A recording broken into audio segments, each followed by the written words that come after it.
तो प्यारे बच्चों नमस्कार, स्वागत है आपका अपना बेहतरीन परिवार बिहार बोर्ड एजुकेटर पे। साथियों, आज हम लोग पढ़ने वाले हैं कक्षा 10th का जो जीव विज्ञान का महत्वपूर्ण चैप्टर अध्याय 16 जो है प्राकृतिक संसाधनों का समपोषित प्रबंधन, उसके बारे में। साथियों, हम बता दें आपको कि इस चैप्टर को पढ़ना इतना ज़रूरी होता है ना कि आपके जो सामाजिक बारे में जो ज्ञान आपको मिलती है ना, वो इस चैप्टर की सहायता से मिलती है। प्राकृतिक संसाधन क्या है, संसाधन क्या है, संसाधनों का हम कैसे उपयोग करें, समपोषित प्रबंधन कैसे करें। साथियों, इन सारे सवालों का आंसर हम आपको इस लेसन में देने वाले हैं, इस चैप्टर में देने वाले हैं और इस ही वीडियो में आपको इन सारे डाउट को क्लियर करेंगे जो आपके अध्याय 16 में उत्पन्न होते हैं। तो आइए साथियों, हम लोग कक्षा 10th के जीव विज्ञान के जो प्राकृतिक संसाधनों का समपोषित प्रबंधन है उसके बारे में हम पढ़ते हैं। साथियों, सबसे पहला टॉपिक है प्राकृतिक संसाधन क्या है। प्राकृतिक संसाधन, प्राकृतिक संसाधन कहने का मतलब है साथियों वे सारे संसाधन जो हमें प्रकृति के द्वारा दिए गए हों, उन्हें हम प्राकृतिक संसाधन कह सकते हैं।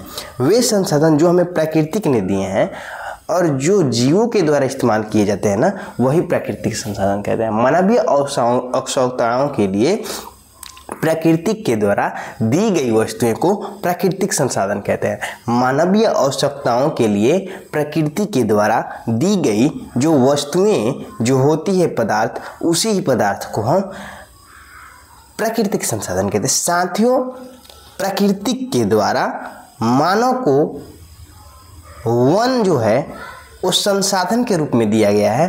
वन से हमें बहुत सारे पदार्थों प्राप्त होते हैं, जैसे वन से हमें लकड़ी, वन से हमें गोंद, वन से हमें जड़ी बूटियाँ अर्थात वन से हमें जंगली पशु, जंगली जानवर इत्यादि भी प्राप्त होते हैं।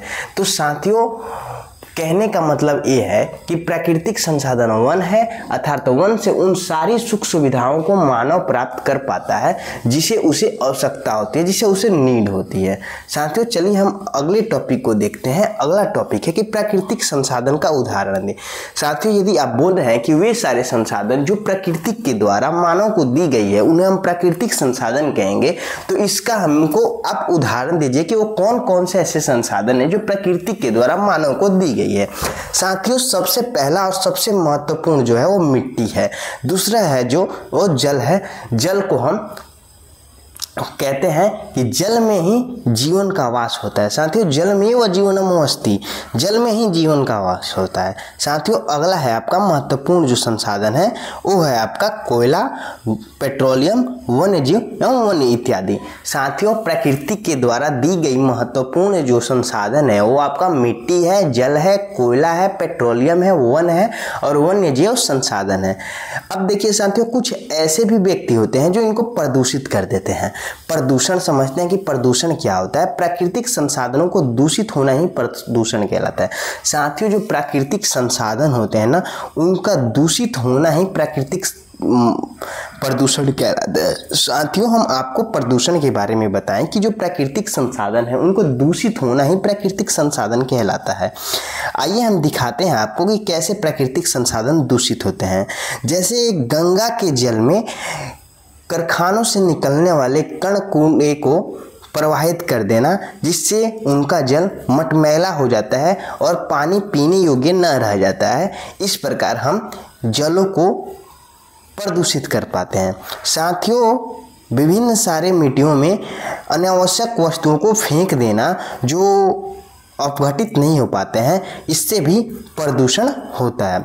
साथियों, जो चिमनी से निकलने वाली धुएं होती है अक्सर उनमें कार्बन मोनोऑक्साइड पाया जाता है। तो साथियों, उसके सहायता से भी वायु प्रदूषण होता है और ये भी एक प्रदूषण के कारक हो सकते हैं जो आम जीवन में घातक हो सकते हैं। आइए साथियों, हम देखते हैं सबसे पहले कि प्रदूषण के प्रकार कौन कौन से प्रदूषण के प्रकार हैं। तो मुख्य जो प्रदूषण के प्रकार हैं साथियों वो होते हैं आपके 3। कौन कौन होते हैं? पहला होता है साथियों वायु प्रदूषण। कौन सा? वायु प्रदूषण जो होता है वो आपका पहला होता है। आइए साथियों, हम आगे देखते हैं। आगे दूसरा जो होता है ना साथियों वो होता है आपका मृदा प्रदूषण। पहला वायु प्रदूषण, पहला जल प्रदूषण, दूसरा मृदा प्रदूषण और तीसरा जो होता है ना साथियों वो आपका वायु प्रदूषण होता है। पर्यावरण समस्याएं साथियों, कुछ पर्यावरण में समस्याएं भी उत्पन्न होती है। आइए हम सबसे पहले उन समस्याओं के बारे में विचार करते हैं कि वो कौन कौन सी ऐसी समस्याएं होती है जो पर्यावरण में उत्पन्न होती है। साथियों हम आपको बता दें कि पर्यावरण समस्याएं जो होती है ना वो वैश्विक समस्याएं हैं। जो भी पर्यावरण समस्याएं वो वैश्विक समस्याएं। वैश्विक समस्याएं कहने का मतलब हमारा ये है कि विश्व के सभी स्तरों की समस्याओं को वैश्विक समस्याएं कहते हैं। ये सारे समस्याएं सारे विश्व में पाई जाती है, इसलिए हम इसे वैश्विक समस्याएं कहते हैं। तथा इनके संसाधन जो होते हैं ना अथवा परिवर्तन में हम अपने असहाय पाते हैं। साथियों इनके समाधान अथवा परिवर्तन में हम अपने आप को जो असहाय पाते हैं ना, यही पर्यावरण समस्याएं होती है। इनके लिए उनके अंतर्राष्ट्रीय कानून अब विनिमय है तथा हमारे देश में भी पर्यावरण संरक्षण हेतु अनेक कार्यक्रम चलाए जाते हैं। अनेक राष्ट्रीय और अंतर्राष्ट्रीय संगठन भी पर्यावरण संरक्षण हेतु कार्यरत है। साथियों हमारे भारत में वो विभिन्न तरह के कानून चलाए जाते हैं जो इससे हम वन का संरक्षण आसानी से कर पाते हैं और राष्ट्रीय और अंतर्राष्ट्रीय तौर पे भी कई संगठन का निर्माण किया गया है जिससे हम वन को संरक्षित कर पाते हैं। साथियों ये रहा आपका वन और ये रहे आपके प्रदूषित हो रहे वायु और कूड़े कचरे के नल में प्रवाहित करना। आइए साथियों हम अगले टॉपिक पे विचार करते हैं। अगला टॉपिक है हमारा कि प्राकृतिक संसाधन का प्रबंधन की आवश्यकता। साथियों प्राकृतिक संसाधनों को प्रबंधित करने की आवश्यकता क्यों होती है, इसे बचाने की आवश्यकता क्यों होती है, इसके बारे में हम आपको बता दें कि प्राकृतिक संसाधन को संपोषित क्यों किया जाता है। तो इसका राइट आंसर ये होगा कि प्राकृतिक संसाधनों का संपोषित विकास के लिए, प्राकृतिक संसाधनों का विकास के लिए हम प्राकृतिक संसाधनों का प्रबंधन करते हैं। साथियों विविधता को बचाने के लिए, विविधता कहने का मतलब है अलग अलग प्रजातियों का होने को बचाने के लिए, साथियों पारिस्थितिक तंत्र को बचाने के लिए, जो हमारे तंत्र है, जो हमारे ढांचा है, जो हमारी संरचना है, इसको भी बचाने के लिए हम पर्यावरण को संरक्षित रखते हैं। साथियों यदि पर्यावरण को हम संरक्षित न रखें तो जो पारिस्थितिक तंत्र है ना वो बिगड़ जाएंगे और जो धरती का संतुलन बना रखता है ना वो आसानी से नहीं बन पाएगा, जिससे लोगों की मृत्यु होने लगेगी। साथियों प्राकृतिक संसाधन को दूषित होने से बचाने के लिए हम प्राकृतिक संसाधनों का प्रबंधन करते हैं। साथियों संसाधन को समाज के सभी वर्गों में उचित वितरण और शोषण से बचाना ही प्राकृतिक संसाधनों का प्रबंधन कहलाता है। आइए साथियों हम अगले टॉपिक में, महत्वपूर्ण टॉपिक है क्लास 10th के बच्चों के लिए कि संसाधनों के दोहन का अर्थ क्या है। ये आपके बिहार बोर्ड के हर उच्च स्टूडेंट को जानना चाहिए जो 2026 के एग्जाम में अपनी महत्वपूर्ण भूमिका देने वाले हैं। तो साथियों ये है संसाधनों के दोहन का अर्थ होता है कि जब हम संसाधन का अंधाधुंध उपयोग करते हैं तो बड़ी तीव्रता से प्रकृति से इनका ह्रास होने लगता है। यदि हम किसी संसाधन का उपयोग करें साथियों तो उनका ह्रास प्रकृति में बना रहता है। इससे हमें पर्यावरण में क्षति पहुंचती है। जब हम खुदाई से नई नई धातु का निष्कर्षण करते हैं तो साथ ही साथ अपशिष्ट भी प्राप्त होते हैं जिनका निपटारा नहीं करने पर पर्यावरण को प्रदूषित करता है, जिसके कारण बहुत सी प्राकृतिक आपदाएं जो होती है ना वो प्राकृतिक आपदाएं होती रहती है। ये संसाधन हमारे ही नहीं अपितु अगली कई पीढ़ियों को भी नुकसान पहुंचाती है। साथियों ये आपके संसाधनों की खोज की जा रही है। यहाँ पे बहुत से लोग जो हैं वो संसाधनों की खोज में लगे हुए हैं। आइए हम अगले टॉपिक पे विचार करते हैं। अगला टॉपिक है गंगा कार्य परियोजना। साथियों जो गंगा कार्य परियोजना है ना, इस कार्य योजना करोड़ों रुपयों का एक प्रोजेक्ट था। जो गंगा कार्य परियोजना था वो करोड़ों रुपये का एक प्रोजेक्ट था जिसे सन 1985 में गंगा स्तर सुधारने के लिए बनाया गया था। आपसे यदि पूछा जाए कि गंगा कार्य परियोजना क्या है तो सन 1985 में गंगा के जल स्तर को या गंगा को प्रबंधित करने के लिए एक कानून बनाया गया, एक स्तर बनाया गया गंगा को सुधारने के लिए। इसे ही गंगा कार्य परियोजना कहते हैं। यह परियोजना करोड़ों रुपए की एक प्रोजेक्ट थी। गंगा कार्य परियोजना का उद्देश्य क्या था। सबसे पहले आपसे बिहार बोर्ड में पूछा जाता है कि गंगा कार्य परियोजना का उद्देश्य क्या था। तो पहला उद्देश्य जो था ना कि गंगा के जल की गुणवत्ता बहुत कम हो गई थी।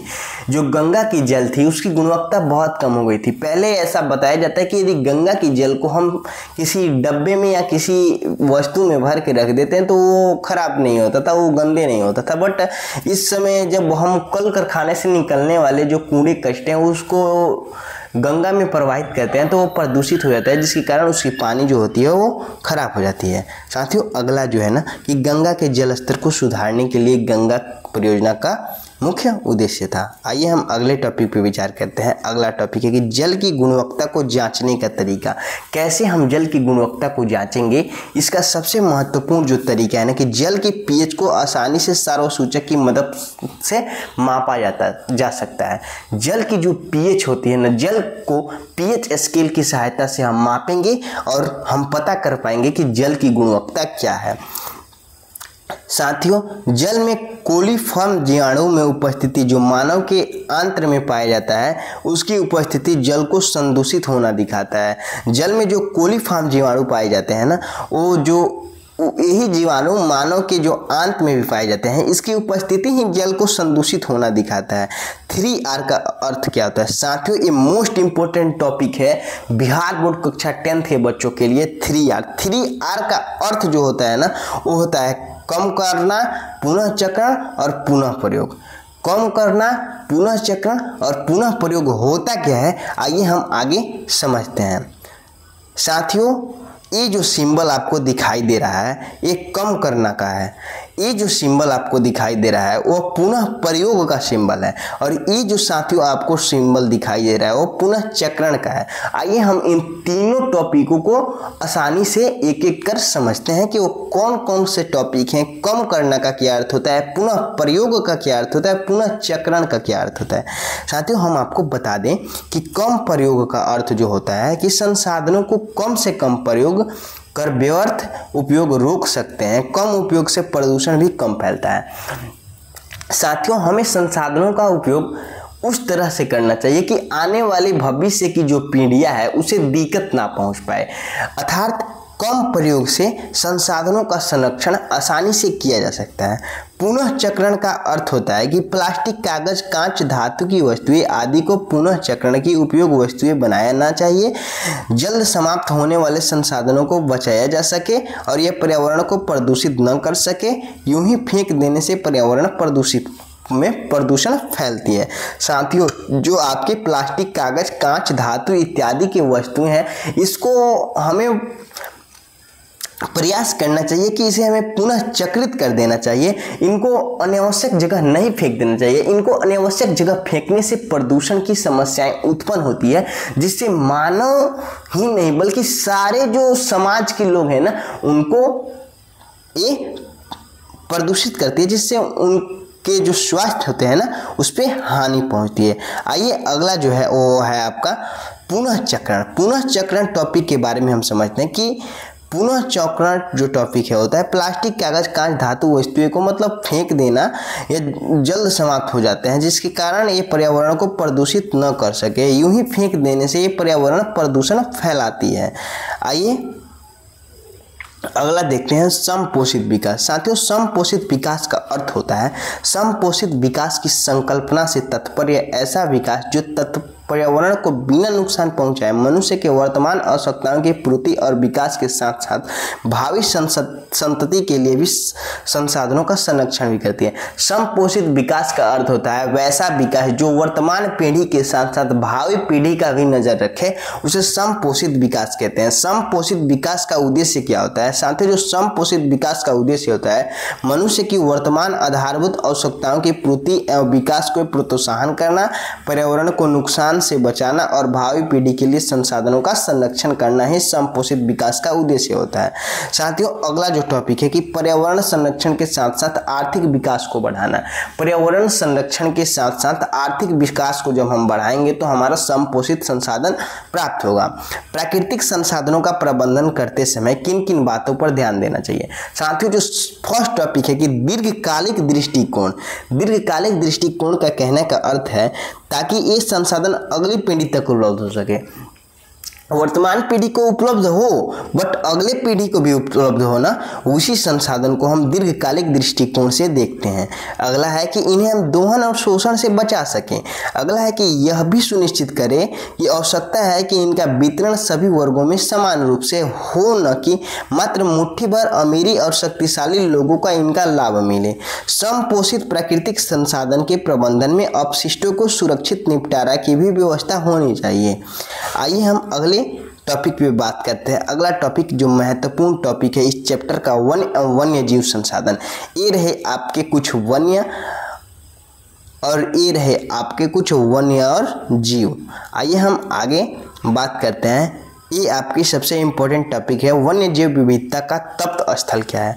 वास्तव में केवल वही एक ऐसा स्थल है जो जैव विविधता का तप्त स्थल कहा जाता है। वन्य जैव विविधता के तप्त स्थल को जैव विविधता का तप्त स्थल कहा जाता है क्योंकि वनों में जैव विविधता के अनेक उदाहरण संरक्षित है।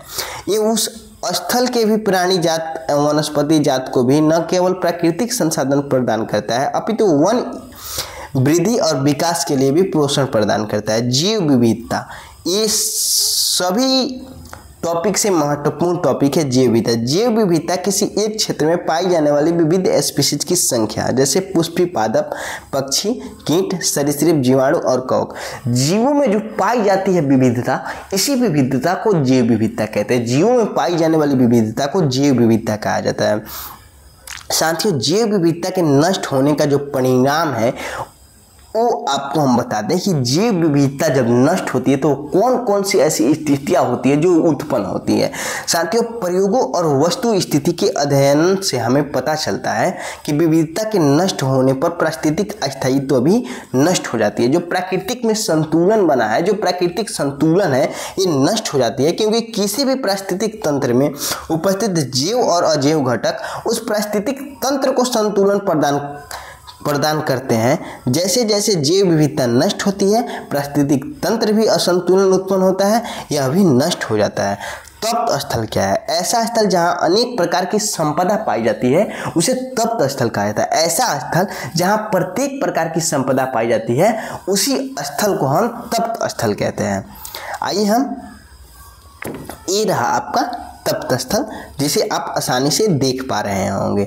आइए हम दावेदार की बात करते हैं कि दावेदार क्या है। दावेदार से हम क्या समझते हैं? ऐसे लोग जिनका जीवन काल कार्य किसी चीज पर निर्भर हो वो उसके दावेदार कहलाते हैं। जैसे हम पढ़ा रहे हैं तो हम शिक्षक हैं और हम पढ़ाने का दावेदार है, और आप पढ़ रहे हैं तो आप हमसे कुछ शिक्षा ग्रहण कर रहे हैं तो आप पढ़ने के दावेदार हैं। कोर्ट में वकील जो होता है वो न्याय करने का काम करता है, वो उसका दावेदार होता है। जो पुलिस होती है वो लोगों को बचाने का कार्य करती है, लोगों को सुरक्षा देने का कार्य करती है, वो उसका दावेदार होती है। आइए हम आगे बात करते हैं। साथियों, वनों के दावेदार, आइए हम समझते हैं कि वन के दावेदार वो कौन कौन से लोग होते हैं। स्थानीय लोग जो होते हैं ना, वो वन के दावेदार होते हैं। वन के अंदर एवं इनके निकट रहने वाले लोग अपनी अनेक आवश्यकताओं के लिए वन पर निर्भर रहते हैं।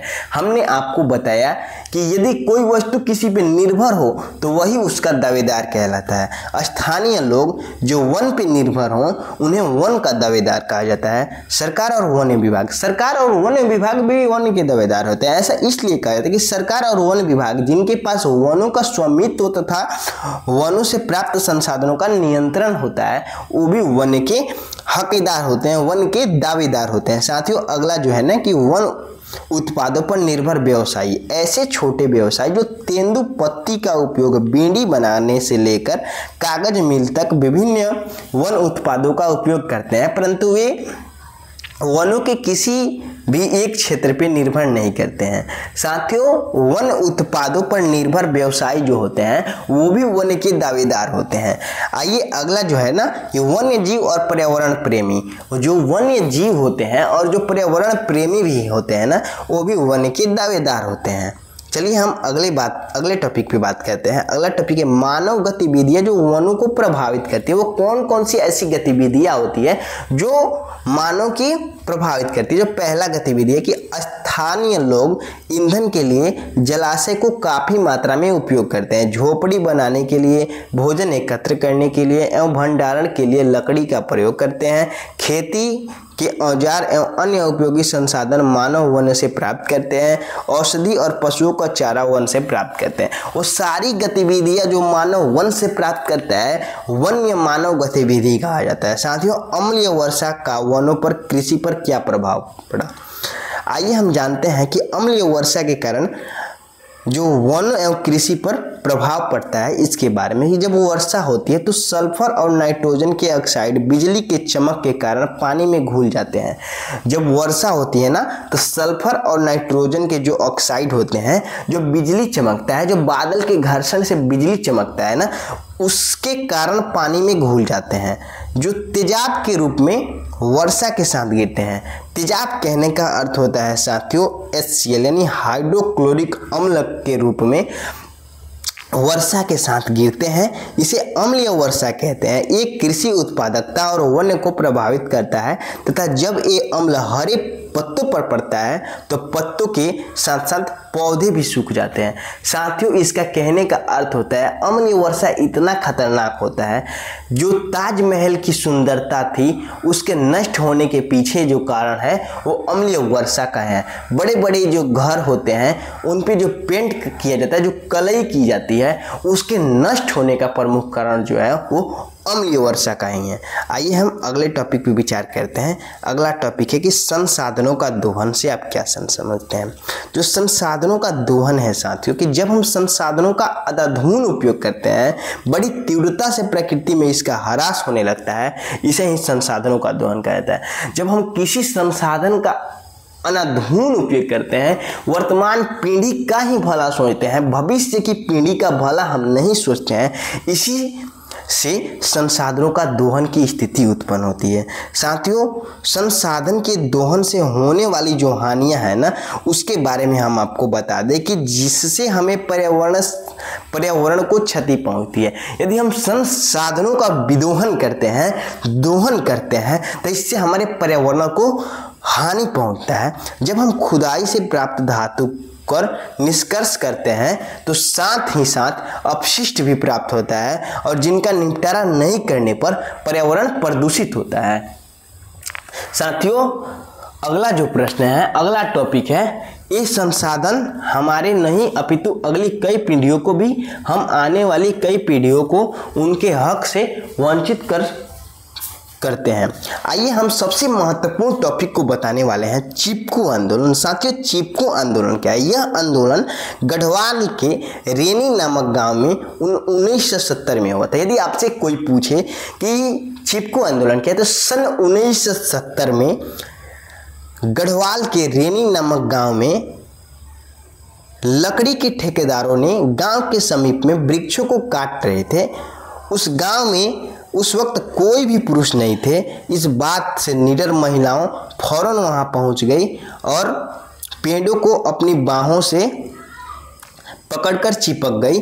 अतः ठेकेदार से विचलित होकर काम रोकना पड़ा। यह आंदोलन तीव्रता से बहुत ही समुदायों में फैल गया। सरकार को वन संसाधनों का उपयोग के लिए प्राथमिकता निश्चित करने, पुनः विचार करने पर मजबूर कर दिया। यह आंदोलन चिपको आंदोलन के नाम से प्रसिद्ध हुआ।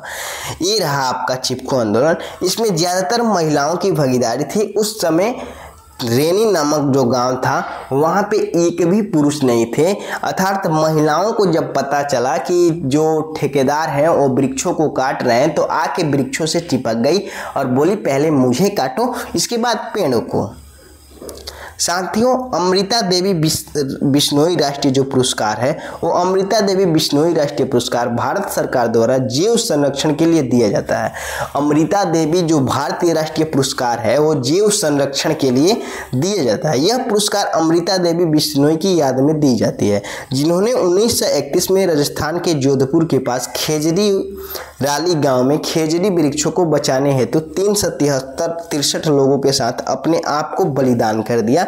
इसीलिए इस राष्ट्रीय पुरस्कार को, अमृता देवी बिश्नोई राष्ट्रीय पुरस्कार को भारत सरकार द्वारा जीव संरक्षण के लिए दिया जाता है। वनों पर निर्भर उद्योग। साथियों, कुछ ऐसे भी उद्योग होते हैं जो वनों पे ही निर्भर होते हैं। वो कौन कौन से उद्योग होते हैं? बीड़ी उद्योग जो होता है, टिम्बर उद्योग जो होता है, जैसे इमारती लकड़ी, कागज जो होता है, जो लाख तथा खेल के सामान होते हैं ना, वो सभी वन पर निर्भर होते हैं। साथियों, वनों के संरक्षण में स्थानीय लोगों की भागीदारी, कैसे स्थानीय लोगों की भागीदारी होती है वन के संरक्षण में, उसको हम जानते हैं। पश्चिम बंगाल के मिदनापुर में आरबाड़ी वन क्षेत्र में एक योजना प्रारंभ की। यह वन विभाग के एक दूरदर्शी अधिकारी AK बनर्जी ने ग्रामीणों को अपनी योजना में शामिल किया तथा उनके सहयोग से बुरी तरह से क्षतिग्रस्त साल के वन 1272 हेक्टेयर क्षेत्र में संरक्षण किया। इसके बदले में निवासियों के क्षेत्र में देखभाल की जिम्मेदारी के लिए रोजगार मिला। साथ ही उन्होंने वहां से उपज के 25% का उपयोग अधिकार में भी मिला। बहुत कम मूल्य पर ईंधन के लिए लकड़ी और पशुओं को चराने की अनुमति भी दी गई। स्थानीय समुदाय की सहमति और सक्रिय भागीदारी में 1983 तक आराबाड़ी में सलवान समृद्ध हो गया था तथा पहले बेकार कहे जाने वाले वन्य मूल्य ये 12.5 करोड़ आंका गया है।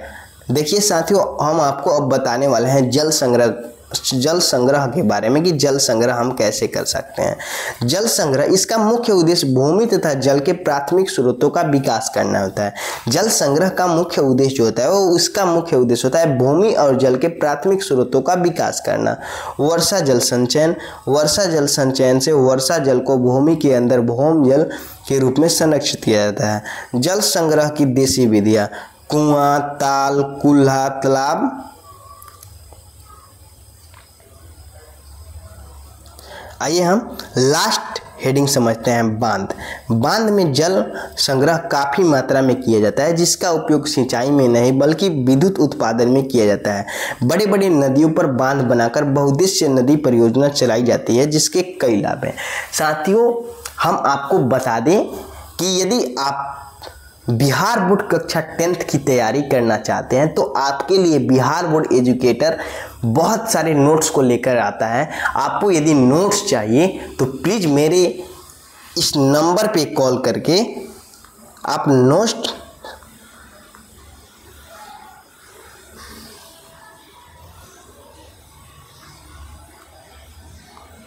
प्राप्त कर सकते हैं। साथियों, यदि आपको ये वीडियो अच्छा लगी हो तो प्लीज़ सब्सक्राइब, लाइक और कमेंट करना न भूलें और अपने दोस्तों के पास ज़रूर शेयर करें, ताकि आपके एक लाइक से यदि इस चैनल का भविष्य बन रहा हो ना, तो प्लीज़ लाइक करना न भूलिएगा।